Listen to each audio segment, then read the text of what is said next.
Alright, so I'm going to film the third one of these. Um,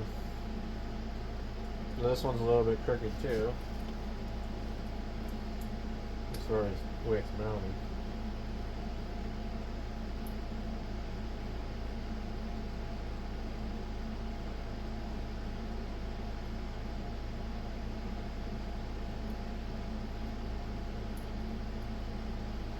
These ones are all like really, really dingy. They look like they're really old.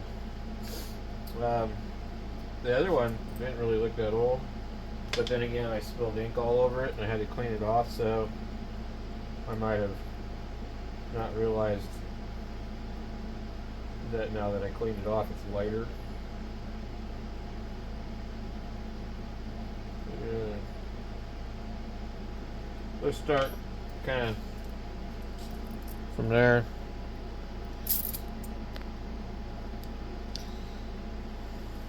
See how it runs.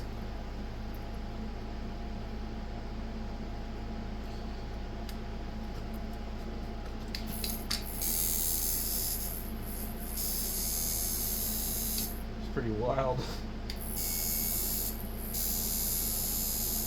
6 volts. This thing is like boing, boing, boing, boing. Monster stroke.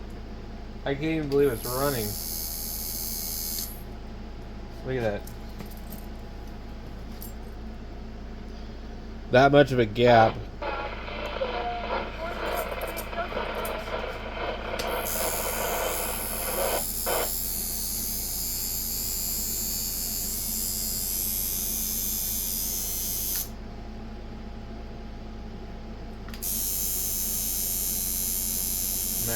At 62, 91 at 68.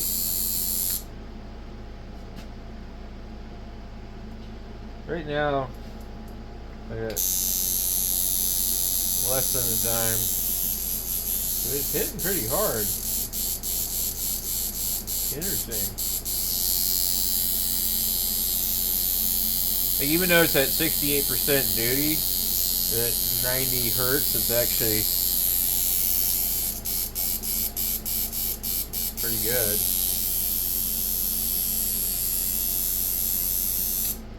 So I think this one looks like no,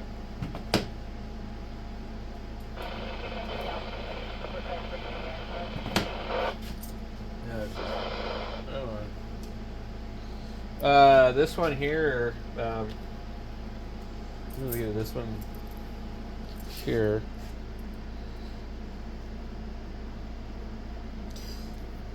I don't know if you guys remember the one yesterday.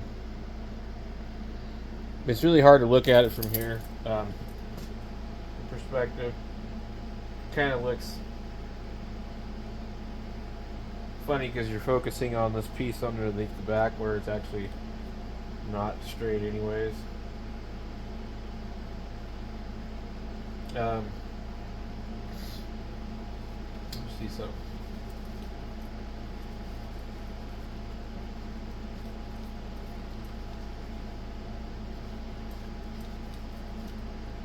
They give it a little rub down with a rag. It looks just really dirty.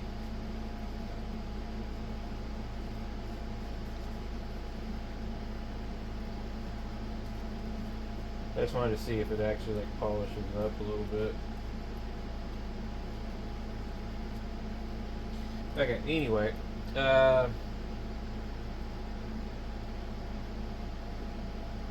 think this one's just nicer looking all the way around, but anyway. The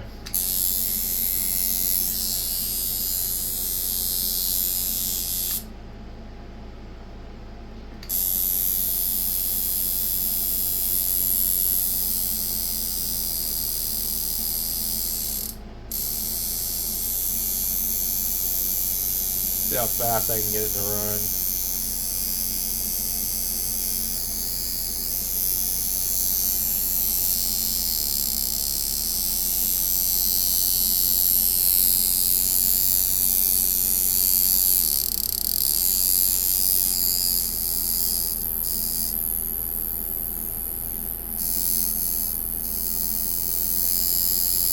So at 52, 53% duty, it's running at 88 with a huge gap.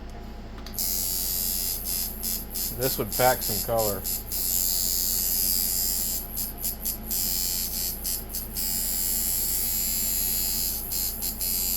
I still think it would probably line okay too, but we're gonna get this thing moved about here.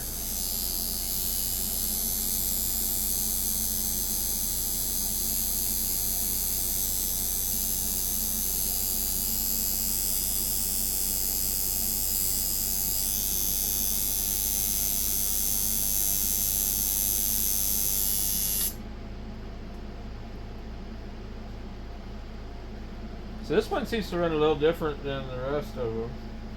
It's 99 hertz at 59% duty. Hitting pretty good. Got an actual decent sized stroke on it. It's almost kind of a long stroke.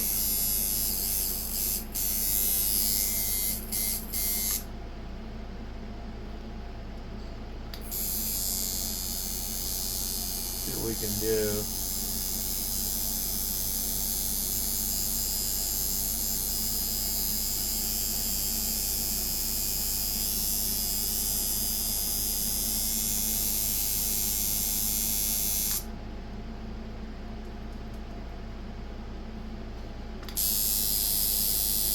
We got it to 103 at 58% duty.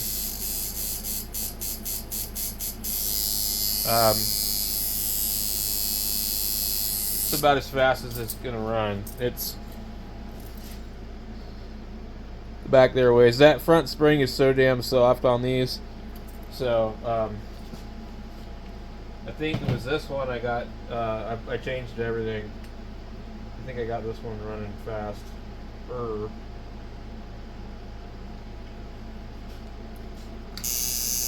Yeah. 120.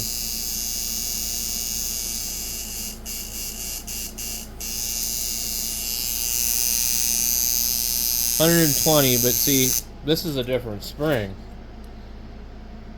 This is off of those Spalding Puma copies, and it's a stiff, thick front spring. Let me see if I can give you guys a comparison.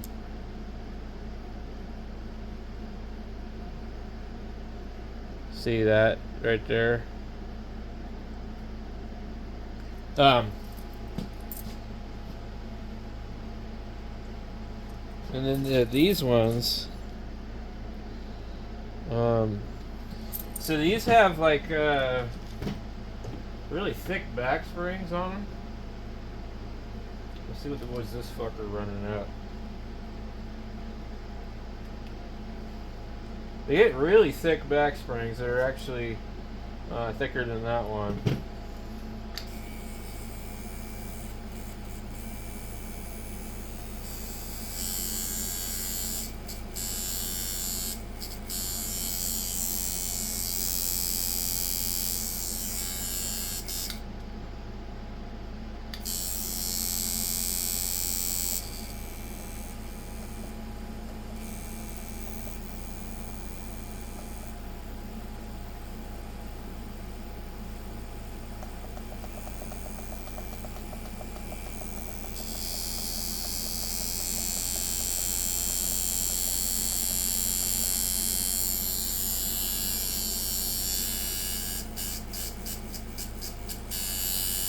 This one's running 90 at 52.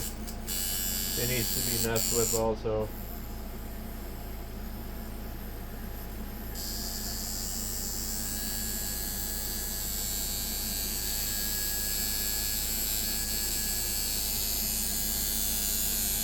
What I usually like to do when I tune them, I watch my meter, and I bring my meter up to 50% duty. I don't worry about the speed because if the duty is wrong, the speed's not going to matter. Because if it's not at 50%, then the needle could be spending too much time in the skin.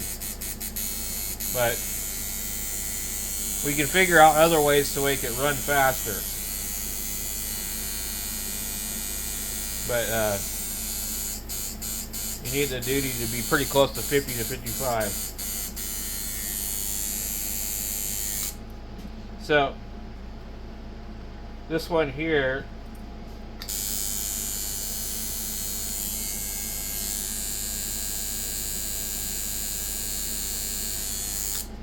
is different too. The coils are soldered, and then the other ones are crimped. But I mean, I would say, you know, for the $9 that these were, they're pretty good. I probably I was gonna have this one replaced because we can visually look at it and tell that it's cocked to the side a little bit, but it runs pretty good. So I'll have to sit and look at them all really close later on, but I think that I'll probably just call Amazon and tell them to just go ahead and charge me for the replacement. I'm going to keep it. That's what you do is, yeah, sorry, I'm tired. I ordered a replacement for that one. So when I got this one, I was really impressed, so I ordered another one, and I started to look at it, and I started to notice that it was a little bit crooked.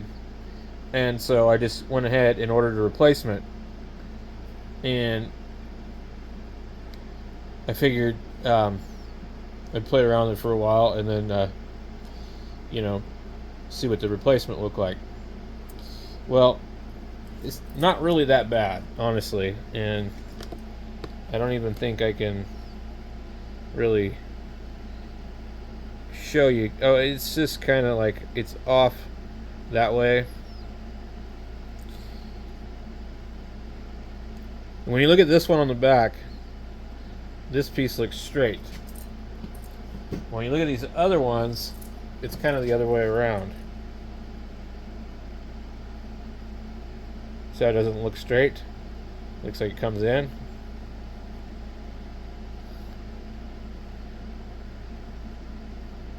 So I don't think any of them are really that far off. So I don't know. You got 3 really cool brass machines for about $30.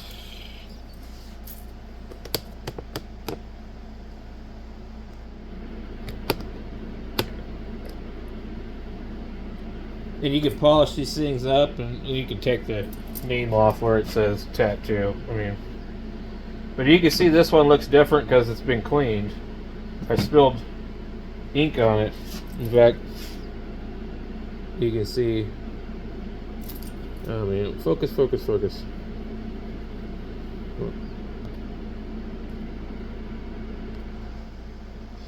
You can see where the ink got underneath. I spilled the ink and it went all over the frame and into the coils. So I had to, you know, clean it for quite a while. And in the process of doing it, kind of gave it more of a that coppery look. They all kind of have a little bit of a point right here, and so they kind of want to dig into your hand there, but I think these are pretty damn cool for the $9-10, and the coils are really good. See, this one is got the crimp on it. Now I like it when you get them like this because it's so much easier for me to tell that I'm dealing with copper wire. Because if it's like this one and they're soldered, what they do is they take the if you notice here, you see it's kind of flat on one side. Well, they'll take the wire and they'll put it on like something flat and they'll just solder it. But you can solder copper clad aluminum if you're careful. So basically,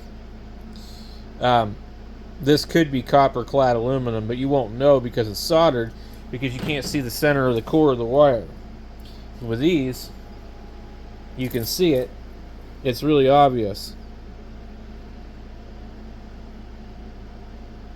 Focus, focus, focus.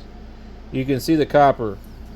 And if I have one here, let me see if I have one here that's not, so I can show you guys what I'm talking about. But usually if the coils look like these kind here, I'm looking to see, I think these coils actually look like they might even be a little bit different on the bobbin. I'm trying to find a machine that has aluminum wire. Okay. Right here is one. And you might see like a very slight amount of copper on the outside of it, but you'll see the center is silver. And so that's why I like it when they're like this, because I can tell right away what I'm dealing with. You can't go off of the color of the coating on the wire. That doesn't mean anything. And if it's copper clad, it will look copper. But when you cut the ends off, it will look silver because the center of the wire is made out of aluminum. They just have a process where they're able to take wire that's aluminum and coat it with copper. And it still works. It's just that it's just not, you know, going to act the same as copper coils. So I used to really worry about it, you know, and now it's like they've got a couple of machines that actually run really good. This one does actually too, that have aluminum wire, but I definitely try to avoid it. It's not something that you want to go out and look for on purpose. But yeah, they just they run differently. So anyway, I decided to make a video of all three of these things, and yeah, I don't know. I should have another machine. I should be getting the Mickey Sharp's hybrid clone in the mail, I don't know, like in a couple hours today or something, assuming that the postal lady doesn't do anything crazy. And then a bunch of the other stuff that I ordered on eBay. I ordered a T-dial clone, and it never shipped. So on Monday I ordered 2 machines on eBay. They're really, really cheap, $5.99 each. And what they would do is they send a tracking number, and then they print a shipping label, but then they don't ever send anything to the postal office. So what I think it is that the one particular machine, it sells out all the time, so they didn't have any in stock. And instead of just saying that, they just said that you know, they make excuses that the postal service is slow or something or whatever. And you know that's not the case, because they're waiting for the next shipment to show up, and then they'll send it out to you, and they're not going to tell you that. I mean, because here they are selling you a $5, you know, tattoo machine, so they don't want to give you a discount because it's already pretty cheap. So I ordered 2 more. I ordered a clone of the Mickey Sharp's contraption, and it looked like that shipped out about 24 hours after I ordered it. And I ordered a T-dial from another seller. These are all in Gresham, Oregon on eBay. You look them up, Gresham, Oregon, and they're all selling the same machines. And then some of the seller will have a 30-day return on the machine, and some will have a 60-day return, and some will have a 30-day return, and it says buyer pays return shipping. You got to watch out for those. Especially when the buyer is based out of China, because then they're going to try and get you to send it to China. So they have a warehouse in Gresham, Oregon, and you order from there, and if it comes from there, you'll probably get it, you know, in 5 to 10 days. But if they don't have any in stock, they're not going to say they don't. They'll just, you'll end up ordering, and you'll have to wait until they get it from another warehouse or get it from China. So right now I'm waiting on that crap. So we'll have some videos on those, and we'll talk about the eBay deal, and what to look for when you're trying to find one. Because if you order from the wrong seller, you could get screwed, and then you sit around for a month trying to get your money back. So you don't want to do that. Anyway, thanks for watching, and don't forget to hit the like button on these videos, because what that does is it helps the algorithm on YouTube. If you don't hit the like button, hit the dislike button, but do something. Leave a comment. It helps the channel grow. Thanks for watching.